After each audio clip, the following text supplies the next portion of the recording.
EVM सुरक्षेसाठी advocate Rothe देत आहेत स्ट्रॉंग रूम बाहेर पहारा. बोगस मतदानाप्रकरणी ॲडव्होकेट रोठेंची एसआयटी चौकशीची मागणी. बुलढाणा नगरपालिकेच्या निवडणुकीत तब्बल 3,000 बोगस मतदान झाल्याचा गंभीर आरोप करण्यात आला असून या प्रकरणी एसआयटी चौकशीची मागणी करण्यात आली आहे.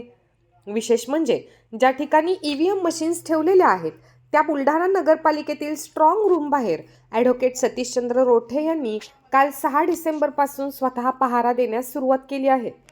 बुलढाणा नगरपालिकेच्या नगराध्यक्षपदासाठी ॲडव्होकेट रोठे यांच्या पत्नी उमेदवार होत्या. निवडणुकीच्या निकालानंतर त्यांनी बोगस मतदान झाल्याचा संशय व्यक्त करत निवडणूक अधिकारी व जिल्हाधिकाऱ्यांकडे तक्रार दाखल केली आहे. त्यांनी आपल्या तक्रार अर्जात स्पष्ट म्हटले आहे की अनेक मतदान केंद्रांवर मोठ्या प्रमाणावर गैरप्रकार झाले असून यामध्ये मृत तसेच स्थलांतरित झालेल्या मतदारांच्या नावावर मतदान करण्यात आले आहे. या संपूर्ण प्रकरणाची सखोल चौकशी विशेष तपास पथकामार्फत एसआयटी व्हावी अशी मागणी त्यांनी केली आहे. पुन्हा स्ट्रॉंग रूमच्या समोर आम्ही या ठिकाणी पहारा देण्यासाठी आलेलो आहे.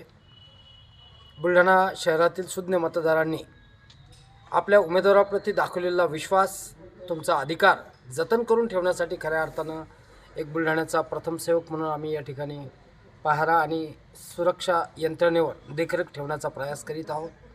आज पुन्हा 10:30 वाजता या ठिकाणी आल्याच्यानंतर वरती SRPFचे जवान आणि बाहेर जवळपास 8-10 पोलिसांचा शस्त्रधारी पहारा या ठिकाणी लागलेला आहे. बुलढाणा शहरात झालेलं बोगस मतदान, त्यामध्ये बोगस मतदान करताना बनवण्यात आलेले बोगस मतदान ओळखपत्र, बोगस आपले आधार कार्ड, या सर्वांची चौकशी झाली पाहिजे.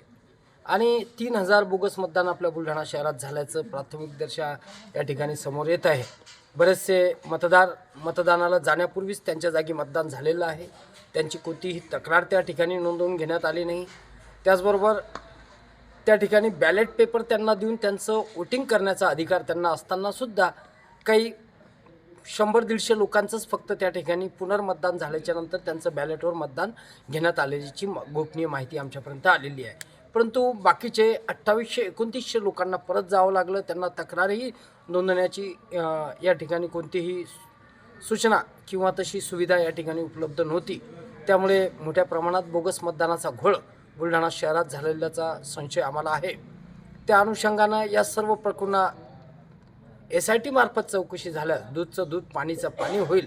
आणि मला तरी असं वाटतं की स्थानिक सर्व उमेदवारांनी, सर्व पक्षाच्या उमेदवारांनी छाती ठोकपणे समोर आलं पाहिजे आणि SIT चौकशी बुलढाण्यातल्या बोगस मतदानाची लावा, त्याला आमची मान्यता आहे, ती मागणी आम्ही करतो असं प्रत्येक जणांना म्हटलं पाहिजे.